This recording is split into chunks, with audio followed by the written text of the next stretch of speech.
Hello everyone. In today's video we're going to be taking a look at ballistic missiles and ballistic missile defense. Now I actually made this exact movie way back in August, and unfortunately when I did it I discovered several kind of tricky little bugs that made things a little not functional for us. And they usually had to do with the way the interceptors basically attacked projectiles that were traveling at huge angles. So unfortunately I've had to redo everything, and hopefully this works out pretty well for everybody. So let's go ahead and take a look at our situation and kind of see what's going on here. I got my Typhoon. Now that is a big sub, by the way. So we're about 2 minutes to midnight, which is a pretty good reference for those of you who know. And basically what we've done is we brought out all the different types of ballistic missiles available here in command. The first one, of course, the one that I have selected here, are submarine launched ballistic missiles.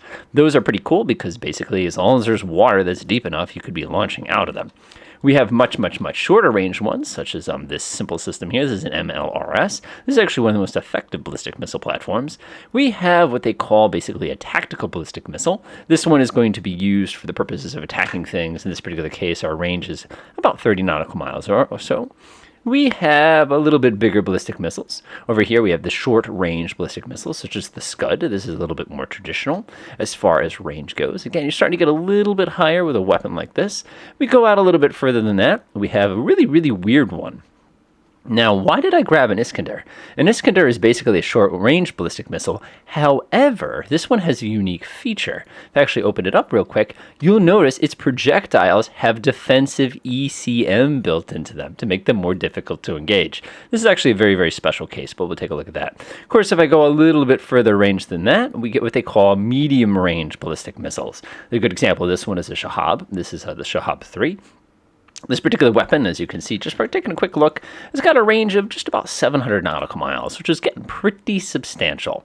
Of course, what good is long range, medium range if we can't go out to medium range? Again, these both are basically medium range ones. This one's a little bit different. Some of you are probably familiar with one. This is a DF-17. This one I actually put into the scenario because it is basically a hypervelocity one. When it enters the atmosphere, it's moving. And of course, what good is all those beautiful weapons if we can't have something a little bit longer range, such as an intermediate range ballistic missile? If you take a look at the globe here, look at that reach. It can literally hit anywhere in a hemisphere.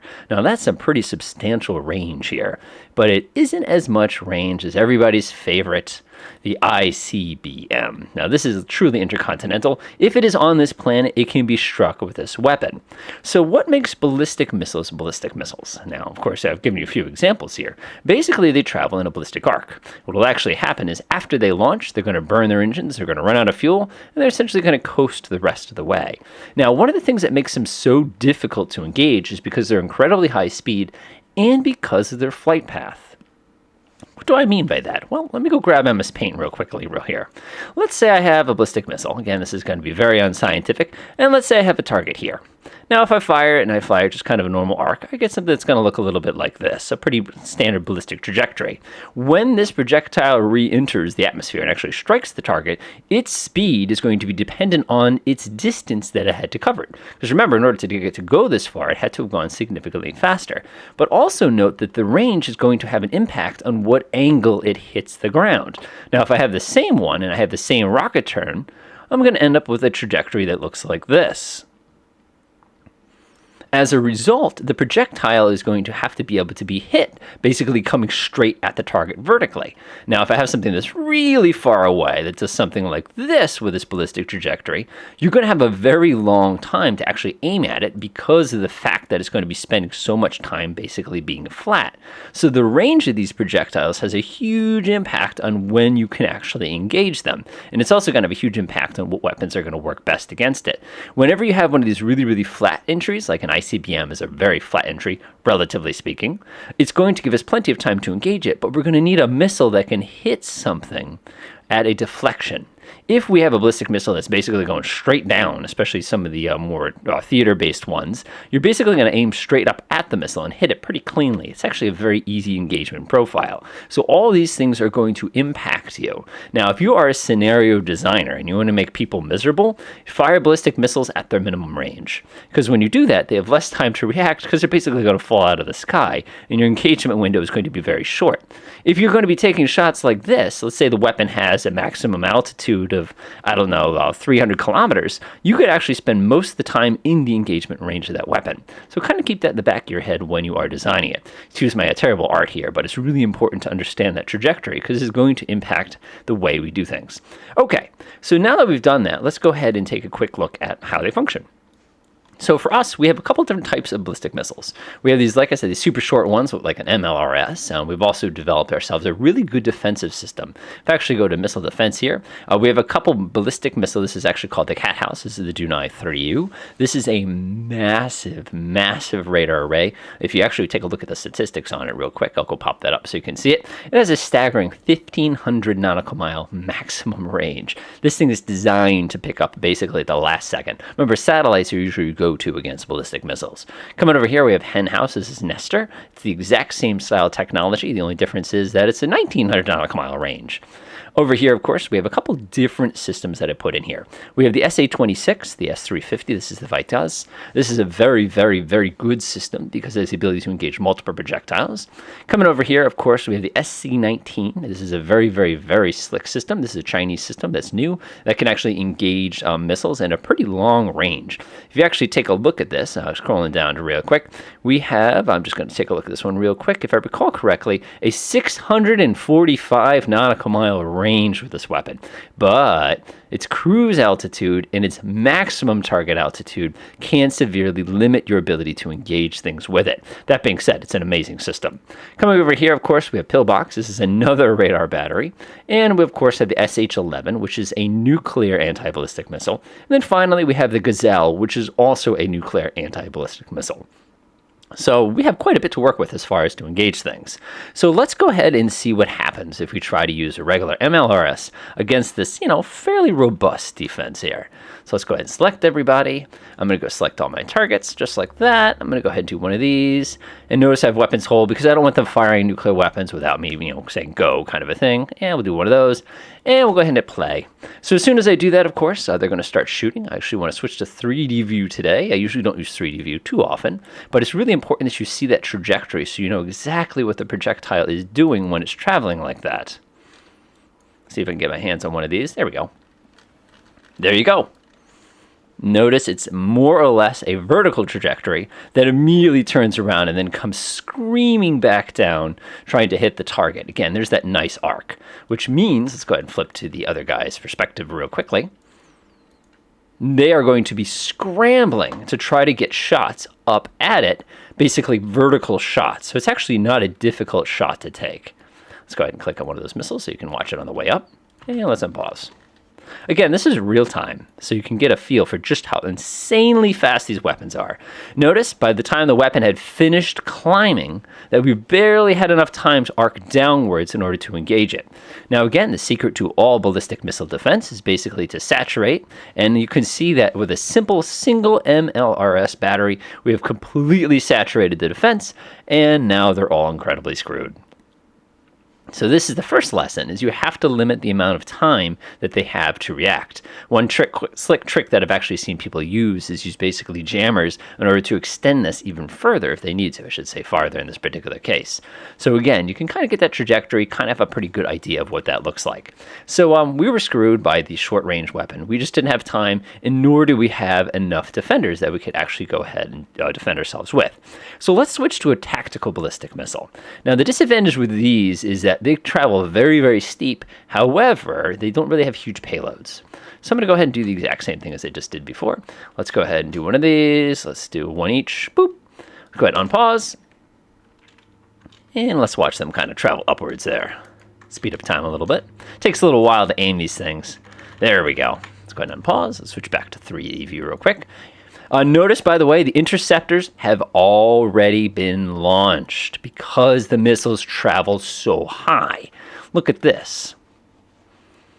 That's insane. Now, if I actually switch back real quick, we can see exactly who fired first here. These are all the SA-26s. Notice they had plenty of time to go ahead and engage those targets. So if we actually switch back to 3D view real fast, like I said, I think it's important that we actually see that path that it's taking so you can understand what it's doing. You can see that my missiles are traveling more or less straight on a deflection shot in order to try to actually hit those missiles. Now, the interesting thing here is if we miss, Note, by the way, that none of the super ballistic missile systems have fired yet. The reason being is I have nuclear weapons presently disabled. Notice that one of the guys in the top, this is the Gazelle. It's a conventional version of the Gazelle, starts taking his shots as well. These Gazelles are limited because you can't be firing them at targets that are moving too quickly. They actually have a really, really difficult time hitting ICBMs. Also notice we fired both of the SC-19s, which have a significantly longer firing time. Notice what's happening here, though. You can see the SC-19s didn't have enough time to turn. So these Gazelles, of course, are doing what they can to kind of loosen things up. But notice, despite all that ballistic missile defense, none of these weapons were in their optimum firing platform, space, I should say, except for the S-826, which is doing its darndest to try to shoot down those last couple missiles. Unfortunately, it missed, and we're going to get creamed again. So again, these amazingly advanced systems are really, really struggling because they don't have enough time to get up to speed to safely engage. So let's go ahead and use a short. I'm actually going to skip the short-range ballistic and go right to the special case. This is a short-range system. However, this system has DECM on it. So let's see what happens this time. It's going to take another 35 seconds before we can fire, but that's okay. This cannon, by the way, is a very cool anti-runway weapon. All right, let's go ahead and watch that trajectory on this one. Again, we're trying to limit the time that the interceptors can react. So grab my Iskander here, and you can see how high this weapon has gone already. Notice how fast the weapon is traveling. Notice how high this weapon is traveling. However, and this is going to be very interesting, these interceptors now, because that arc is going to be so wide, are going to have a very, very long time in which to react. As a matter of fact, if you look, the SC-19s have already fired, even at this distance, giving them plenty of time to engage. Switching back to missile defense, look at that. Yep, see it? So these weapons are already on their way, even though I just launched. So far, it seems that the best ballistic missile system is the other one. Notice the Gorgons are traveling on a totally different trajectory. The SC-19s are basically going to fly at the missile. The SH-11s are basically going to go up really high and then try to intercept it directly. We can actually switch directly to the view of this thing and kind of watch this come in. Now remember, the Iskander has DECM. In the real world, it basically has the ability, it's going to be a little choppy because we're fast forwarding time here. It has the ability to actually change its trajectory. Okay, so the SH-11s have hit their ballistic thing. They're basically their cruise altitude. You can see, I'm going to look at this from the side. Beautiful hit on those SC-19s. Notice the SH-11s coming more. But notice the SA-26 is not fired yet because the SA-26 is still out of range.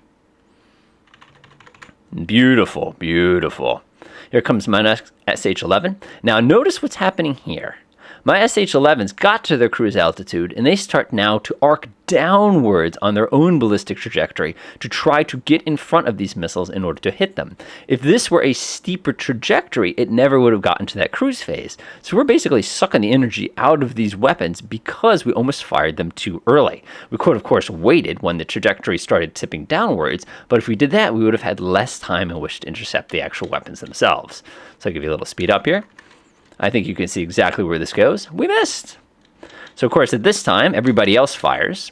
I think at this point, we're getting close enough to use the SA-26, assuming the SA-26 can hit that, because those things are entering the atmosphere at very high speeds.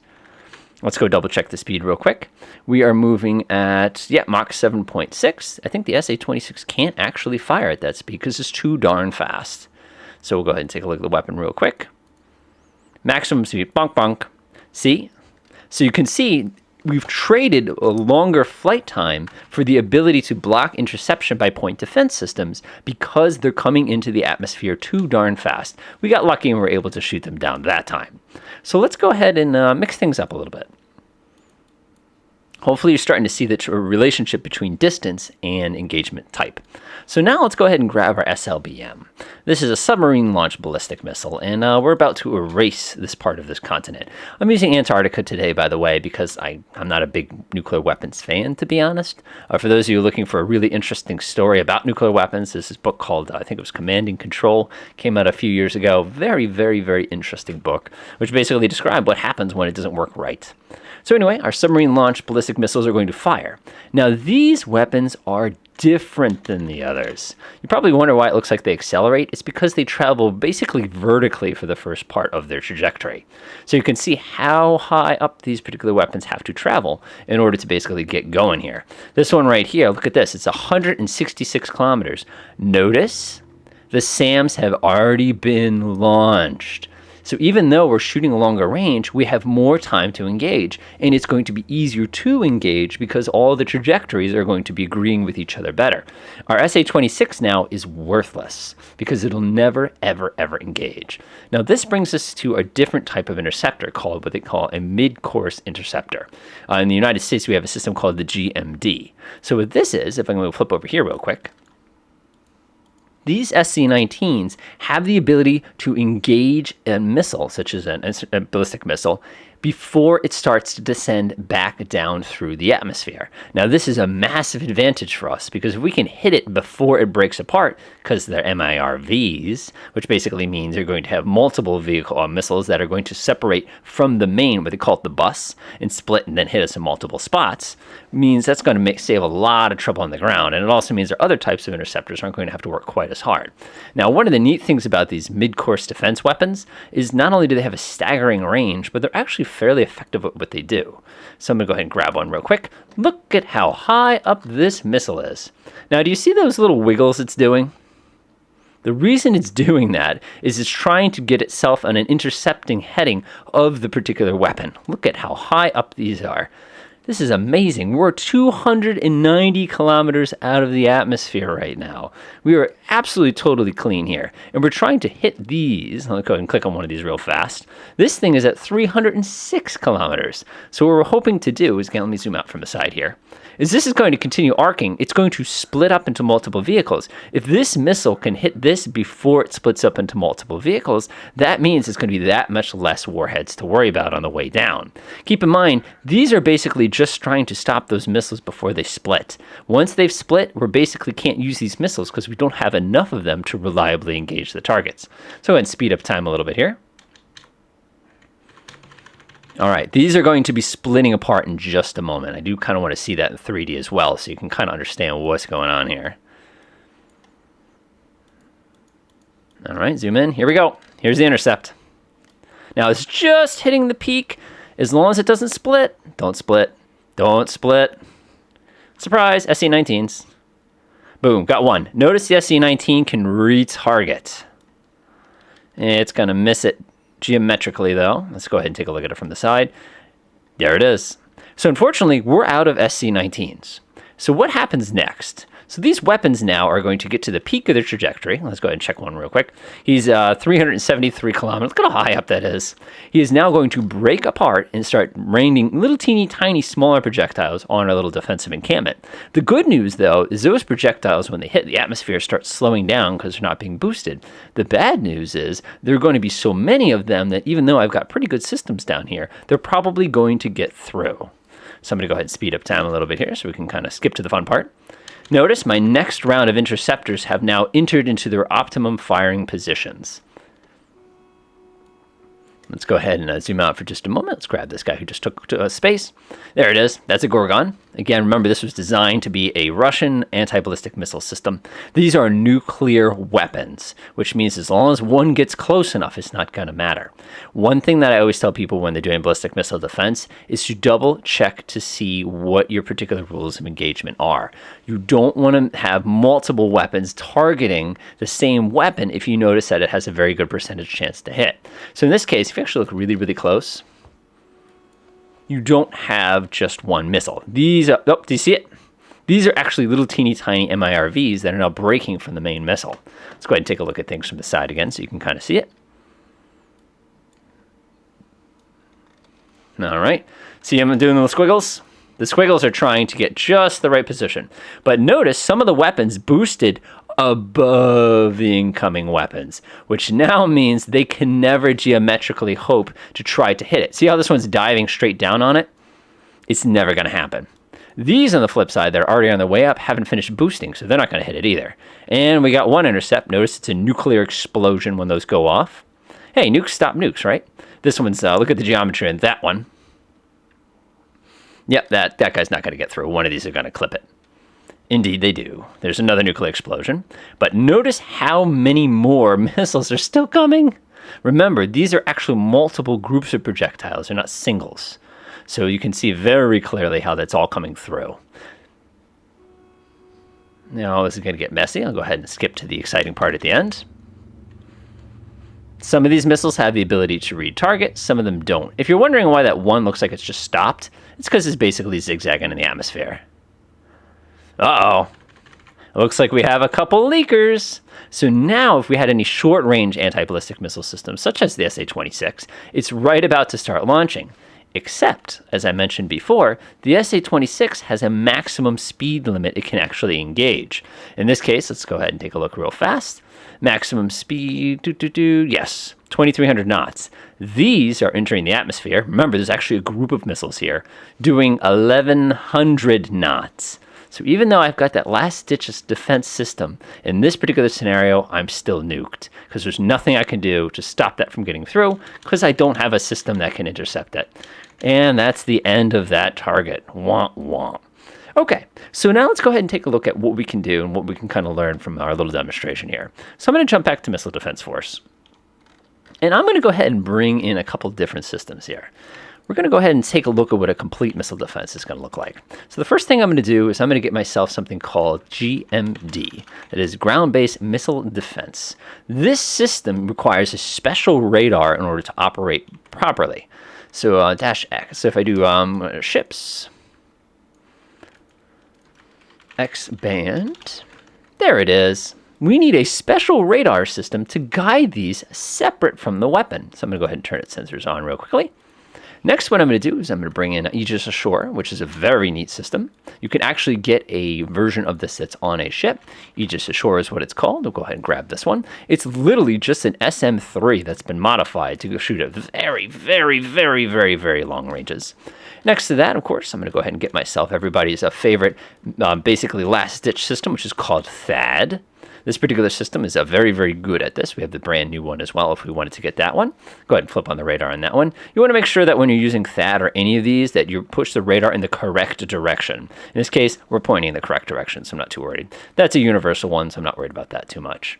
My Aegis Ashore, looking pretty good as well. I'm not too worried about that. And now, of course, I'm going to get myself the emergency, somehow they got through system. We'll get ourselves one of the new Patriots. We're going to get the errants. Right there. Remember with any of these systems that you make sure they face the correct direction. Otherwise, you won't be able to engage anything with them. In this case, we want them to be pointing basically towards Africa. Good, good, good, good, good. And now we're basically ready to go. So we have our very long range system, which is the GMD.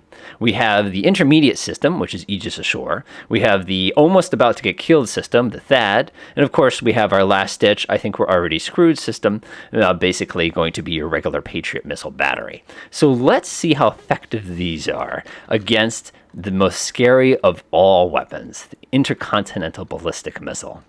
So I'm going to go all the way up here. I'm going to go ahead and grab myself one of those. This is a DF5A. That's a Dongfeng.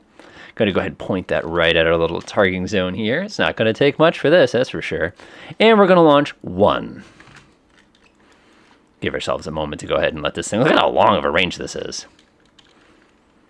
Oh, there it goes. So there it goes. Actually, look at this. It's hard to like rotate the Earth so you can follow this. So now those other missiles had a heck of a high altitude that they traveled at. This one, look, we're already at 500 kilometers off the ground. Speed up time a little bit here. And that looks good. It's about to drop its bus. Actually, the bus is supposed to come out and drop off its individual weapons. Notice we have not yet acquired that missile. It's already getting to the position where it's going to split into multiple independently target reentry vehicles, and we don't even know it's coming. So you can get an idea of just how terrifying of a situation this could really be. Remember, the world is in the way. All right, we'll speed up time a little bit here. And it's going to split in just a moment. There it goes. So now it has split. And we still have not detected it, even though we have, Dunai and stuff like that. It's just coming in with that unbelievable speed, and it's just zipping, zipping, zipping. So I'm going to go ahead and bring up my message log real quick so we don't accidentally miss when this thing gets spotted. Remember, this is just the reentry vehicle. This isn't even the missile anymore. Again, we've got everything ready to go. Oh, there it is. Pause. Okay, so we are currently at a range of 1,300 nautical miles. And you probably noticed, if you look really closely, this weapon has already fired. This is the Aegis Ashore. This system has a staggeringly long range. If I actually click on it real quick, it's a very big missile, by the way. Don't let anyone kid you. Of 1,300 nautical miles. So this weapon can actually get almost all the way there in that time. So let's go ahead and unpause. We'll speed up time a little bit. Off it goes. Remember, this is Aegis Ashore. This is in GMD. Let's take a look at the geometry of the shot. Remember, ICBMs, because of their range, tend to enter the atmosphere flat, which gives you plenty of time to intercept them and identify that they're on the way. The problem is, and I mentioned this before, is the fact that look at the speeds involved. All right, here we go. We are at an altitude of 240 kilometers. Incredible. Notice the missile is starting to arc downwards. If we overshoot it because it's too much of a deflection shot, we're busted. And we overshot it bad. So now, since the very, very long-range Aegis Ashore has missed, we're going to start firing with another round of these, basically. I'm actually going to delete them because it's going to be too much fun if they accidentally hit. So now what you would do, of course, is since that missed, you'd switch over to THAAD, which is a much, much shorter range system. It's also kind of a last-ditch sort of a system. All right, here comes the next two. Again, notice Aegis Ashore is able to fire this entire time. Go ahead and delete that sucker. Let's go ahead and grab our Patriot. We'll never be able to engage it because it'll be too fast. Our THAAD, on the flip side, will have no difficulty engaging it because it's well within its targeting range. THAAD, by the way, has one of the coolest trajectories ever. Look at the speeds involved here. This is moving in real time. Go back to here so you can see what this looks like. These puny little tiny missiles doing the best they can to get themselves up quick enough to actually engage it. And it looks like our boost phase was too long, so we're going to overshoot from the top of the weapon. Actually, I think we might get it. And we missed, and oh, we got it. Safe. So that's basically your different techniques and different methods that you can try to engage it. Whatever you do, when you do go to design these systems or you design scenarios around them, remember that each one of the systems has a minimum and maximum speed it can engage at, as well as a minimum and maximum range it can engage at. So if you create a scenario where the player can't win since the weapon simply can't hit it, you're kind of busted. Now, how would this end up being if we went ahead and used the Slbms? This is actually a really, really good demonstration too. So let's do a saturation attack. All right, we'll go ahead and do all, and we'll fire.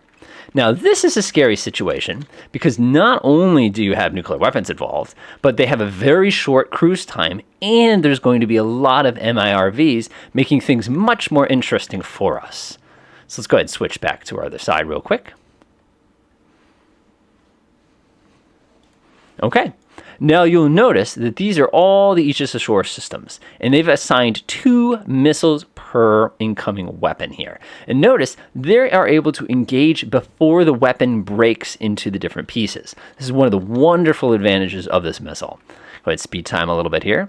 Look at how many missiles we have. Watch this. So we've already gotten one. It allows us to retarget in case we missed. See how that one twitched at the last second? Let's go ahead and watch this from the side. There we go. And you can see that each one of these systems is either leveling off to hit the incoming weapon, or it's going to basically do a direct energy. Look at the little squiggles. I love that. Hey, we're doing a pretty good job at this.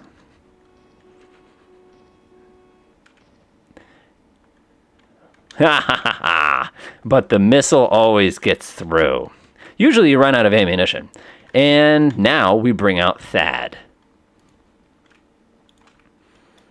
Now remember, you're not targeting one weapon. You're targeting multiple weapons. This is actually a group of missiles that are falling to the ground. It's not a single projectile. So THAAD, of course, doesn't have to work very hard here. Uh-oh. Now you're like, whoa, whoa, whoa, what happened? Why'd the missiles not hit? It looked like a clean thing. Again, think about the trajectory here. Because our THAAD were flat, they went right under the missile because of the speeds involved. Here comes another one. Notice it's in the boost phase. It has just a teeny tiny last second ditch time to go, but womp womp. And that's it. War's over because one of those missiles got through. So hopefully that makes you realize just how deadly saturation tactics can be. Even with these incredibly sophisticated systems, there's nothing we can do. And notice, I've got nothing left to guide those weapons anymore. It's doomed. So is this the end of everything? Is there no way to defeat these incoming projectiles? The reality is, and essentially, yes. MIRVs are tremendously effective, and you can actually see how these split into multiple pieces to make things interesting. They're also you don't have a lot of warning. Even with something like GMD, you're not going to have a lot of time. Aegis Ashore was great, but you didn't have enough missiles. Is there anything that we could possibly use to try to take the edge off of this? And the answer is there actually is. So I'm going to go back to Missile Defense Force again. I'm going to scroll down here. I'm going to go ahead and delete all these systems here. And I'm going to go ahead and type in the word arrow. Bingo. So the Israelis, as those of you familiar with Israel's situation, it's not unusual that they get missiles pretty much in their backyard all the time. So as a result, they built a whole new generation of anti-ballistic missile systems. So in this case, we have both versions of the Broken Arrow. They're very, very similar to THAAD. They have a tremendously good radar system. We also have a short-range mode called Iron Beam, which is a laser-based system. Let's go ahead and bring in one of those as well. Notice the range is virtually nothing, so I'm actually going to have to duplicate it and add a second one. They also, of course, have the Iron Dome, which is a very short-range system. You can see it's barely any bigger than that. And we're going to see if all these short-range systems have the capability to intercept that exact same attack in less time than the other system did. Now, that should be interesting to see just how effective this can actually be. Just confirming that they are facing the correct direction with their radars. Last thing in the universe I want is to give it a freebie, kind of, so to speak. Iron Dome is looking good. Iron Beam, wait until you see that working. It's awesome. There's the Arrow 3 system. Perfect. Okay, let's let that SLBM do its thing again. So in case you're curious what piece of the nuclear triad to be most afraid of, I think you have a pretty good idea. All right, so weapon goes away. Normally this would be detected by satellite. Okay, looks pretty scary, Let's go ahead and switch back to Missile Defense Force. Obviously, they're completely aware of these incoming weapons because we have the Nestor and the pillbox. Notice there have been just starting to start firing. The reason why, of course, is like I said, we have to get in range first. So these are all Arrow 3s. Off they go. Notice the MIRVs independently targeting. They're all splitting apart, just like I said they would. Here comes the big wall of Arrow 3s. We'll go ahead and switch to 3D view real quickly. Take a look at it from the side. Let's go ahead and select one of these vampires. Whoop, we're going to overshoot. Oh yeah, we're going to overshoot bad. It's okay though. Look at how many more I have coming. Those are all the Arrow 2s. Notice the Arrow 3s could not catch up. They spent so much time in boost, they basically literally overshot. Switch back to this view. Zoom in a little bit. Here they come. Arrow 3s right about to hit.